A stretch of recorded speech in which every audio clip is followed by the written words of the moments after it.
मैं भारत को भारतीयता की मान्यता के आधार पर फिर से खड़ा करना चाहता हूं, उस काम में लगा हूं। प्राणायाम बाबा रामदेव ने सिखाया ऐसा नहीं है, ये तो 5000 साल पहले पतंजलि ऋषि सिखा के गए सबको। नहीं, मैं दूसरी बात, आपने जो बात है वो ठीक से समझी नहीं। बाबा रामदेव जब पूना आते हैं ना तो 1 कोटि रुपए लेके जाते हैं। मैं आपको दूसरी बात बताता हूँ, पतंजलि ऋषि ने ये ज्ञान फोकट में दिया था, किसी से पैसा नहीं लिया था। नहीं, ऐसा नहीं है, ज्ञान तो फोकट में ही देना चाहिए। कि ज्ञान को बेचना शुरू कर दिया तो उसकी कीमत थोड़े दिन में खत्म हो जाती है। नहीं, फायदा हो रहा है, उससे भी ज्यादा हो सकता है कि वही प्राणायाम मैं आपको फोकट में सिखा सकता हूँ, सबको मिलेगा। आप अगर रामदेव जी के रास्ते पे जाएंगे तो खतरनाक हो जाएगा, क्योंकि गांव गांव आप योग प्राणायाम पैसा लेके सिखाएंगे तो बहुत तकलीफ आएगी। तो कोई भी संत ने, भैया सुनो, कोई भी संत ने पैसा इकट्ठा नहीं किया, और जो पैसा इकट्ठा करता है वो संत नहीं होता। हमारे देश में संत की परिभाषा है कि जो 3 ऐषणाओं से मुक्त है, वित्तेषणा, पुत्रेषणा, लोकेषणा, 3 ऐषणाएं होती हैं। ऐषणाएं माने लालच। पुत्र का लालच जिसको है वो संत नहीं है, पैसे का लालच जिसको है वो भी संत नहीं है, और नाम सम्मान मिले उसका लालच है वो तो बहुत ही खतरनाक है, वो बिल्कुल संत नहीं है। तो आज के जो संत हैं वो कोई भी हो, बाबा रामदेव मेरे दोस्त हैं, फिर भी मैं उनको ये कहता हूं कि आप संत तो बिल्कुल नहीं है, आप योग प्राणायाम का व्यापार करने वाले व्यापारी हैं।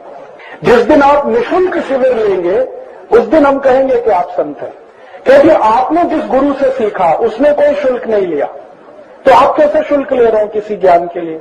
ये तो ज्ञान को बेचना हुआ, और ये तो अंग्रेजों से भी ज्यादा खतरनाक है। भारत में कोई भी संत को पैसा लेना ये बहुत बड़ा पाप है। संत के लिए तो है कि पैसे को छूना भी नहीं, क्योंकि उससे ऐषणा पैदा होती है, लालच। और उनका लालच पता है कितना बड़ा है? 100 कोटि इकट्ठा किया, अभी पेट नहीं भरा, अब कहते 1000 कोटि इकट्ठा करूंगा। पहले जब वो निकले थे योग प्राणायाम सिखाने तो कहते थे 100 कोटि आएगा तो बस। अब 100 कोटि से बहुत जास्ती आ गया, 600 कोटि आ गया, अब कहते 1000 कोटि आएगा तो बस। तो टाटा बिरला और रामदेव में अब क्या अंतर है? जबकि पतंजलि ऋषि ने योग प्राणायाम को बताया कि ये जीवन की सबसे आवश्यक ज्ञान है, इसलिए निःशुल्क मिलना चाहिए सबको, और उन्होंने उसका बिक्री शुरू कर दिया। अब पुणे में कोई गरीब आदमी कैसे सीखेगा योग प्राणायाम? वो तो 2500 रुपए की टिकट नहीं ले सकता, 5000 रुपए की। लेकिन बीमारी तो उसको भी है, बीमारी कोटिपति को भी है, गरीब को भी है, तो गरीब तो बीमारी से बाहर निकलेगा ही नहीं कभी।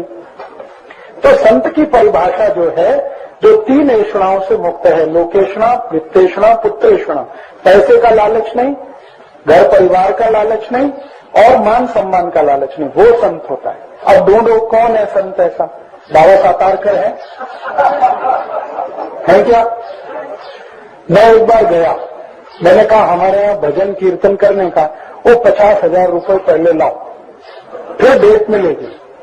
मैंने कहा अरे आपको तो संत कहते हैं, तो उनका जो कहते हैं सो कहते हैं, 50,000 पहले लाओ, उसके बाद डेट मिलेगी, वो 3 महीने बाद, 6 महीने बाद। तो मैंने तो उसी दिन से छोड़ दिया कि ये तो कोई संत नहीं है, ये सब धंधा करने के लिए निकले हैं। किसी को 50,000 लेना, किसी को 25,000, किसी को 10,000, किसी को 5,000। कोई अपनी सदिच्छा से दे वो बात अलग है, भावना से दे। आपने रेट फिक्स कर दिया, 50,000 चाहिए, 25,000 चाहिए, 15,000 चाहिए। ये तो हाँ, आसाराम बापू का 5 लाख रुपए, उनका रेट 5 लाख रुपए। आप बुलाओ उनको, 5 लाख से कम पे नहीं आते। और उसके बाद एसी गाड़ी चाहिए, नया घर चाहिए, एयर जो हवाई जहाज का टिकट चाहिए, वो सब अलग चाहिए। फिर उनके जो चेले चंगाटे आएंगे उनके लिए अलग से चाहिए। तो इसलिए मैंने कहा कि ये देश की सेवा नहीं, अपनी सेवा करा रहे हैं। पैसा इकट्ठा कर करके लेके जा रहे हैं, कोई हरिद्वार लेके जा रहा है, कोई अहमदाबाद लेके जा रहा है। परदेशी कंपनी लूट के परदेश लेके जा रही है, ये हमारे गांव से लूट के अपने गांव लेके जा रहे हैं। और वो कहते हैं हरिद्वार में आश्रम बना रहे हैं, तो आश्रम 1000 कोटि में बनता है क्या?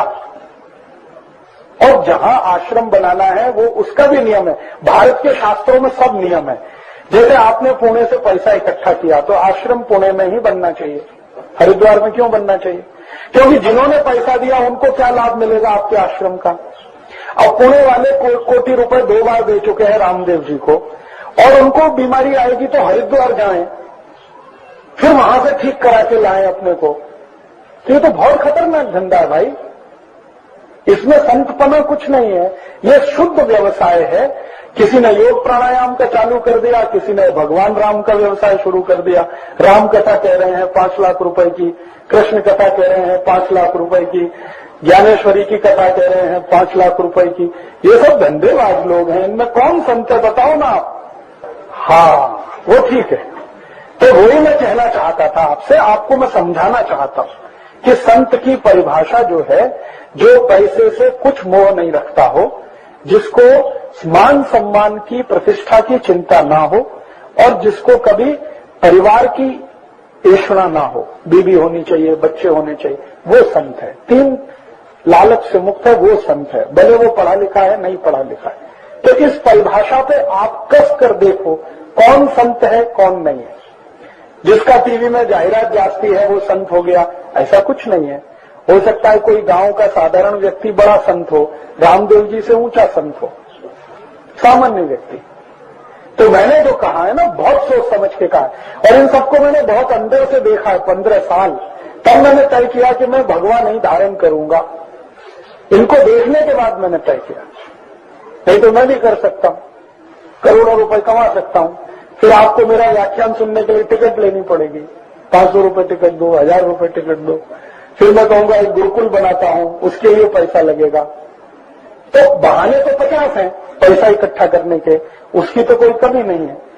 लेकिन वास्तविकता जो संत की है, मैंने भारत में घूम के देखा है, थोड़े बहुत संत हैं, मुश्किल से 4-5 पूरे भारत, मुश्किल से। नाम बताऊं, एक तो बहुत अच्छे व्यक्ति अभी स्वर्गवासी हुए, उनका नाम था राम सुखदास।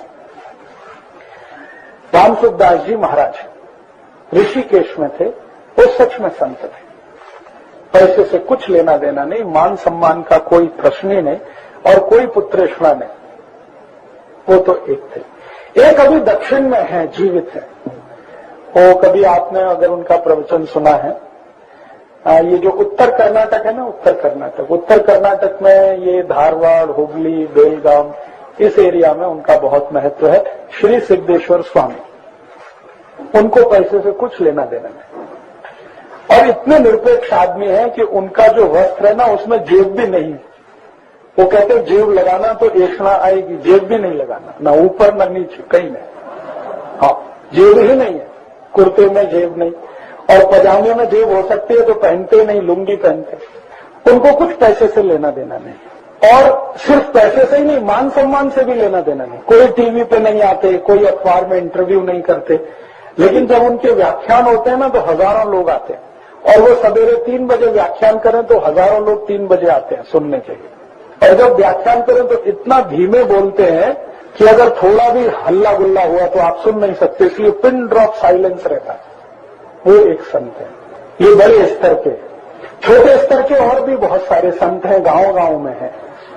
करण सागर जी संत नहीं है, वो भी पैसा इकट्ठा कर रहे हैं, आपको मालूम।